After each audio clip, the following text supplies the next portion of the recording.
అందరికీ తొలి ఏకాదశి శుభాకాంక్షలండి. పండగ అంటే మనము చక్కగా ఇంట్లో అన్నీ చేసుకొని తింటాము, అందరం బాగుంటాము. కానీ ఈ మూగజీవాలకు మాత్రం పండగ అంటే ఏంటండి? మా ఇంటి ఎదురు ఒక ఖాళీ స్థలం ఉంది. అందులో చెత్త, ప్లాస్టిక్ కవర్లు అన్నీ ఉంటాయి. ఈ ఆవుకి ఏం దొరక్క అవే తింటుందండి. చాలా బాధేస్తుందండి ఎప్పుడు చూసినా సరే. మేము మ్యాక్సిమము మా వీలైనంత వరకు పక్షులకు కానీ ఇలా మూగజీవాలకు కానీ కొంచెంలో కొంచెమైనా మేము సహాయం చేస్తాము. ఇప్పుడు మా ఇంట్లో పండిన సపోటాలు చాలా ఉన్నాయండి, జామకాయలు. కానీ నేను ఈ ఆవుని చూసి ఎమ్మటే ఇంట్లో ఉన్నాయన్నీ డీస్లో వేసుకొని తెచ్చి కింద పెట్టానండి. ఈ తొలి ఏకాదశి పండగ మనకే కాదండి, మూగజీవాలు వాటికి కూడా ఆకలిస్తుంది కదా.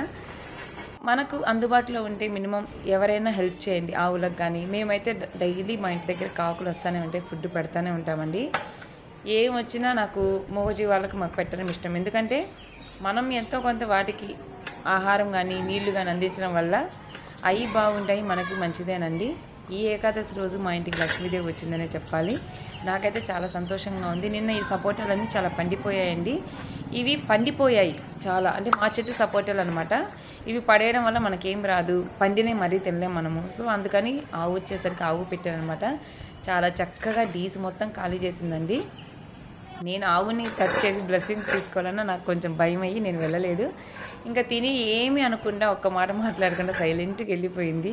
ఎప్పుడైనా ఒకసారి వాకిల్లోకి వస్తుంది కానీ ఈసారి రాలేదు, అలా వెళ్ళిపోయిందండి.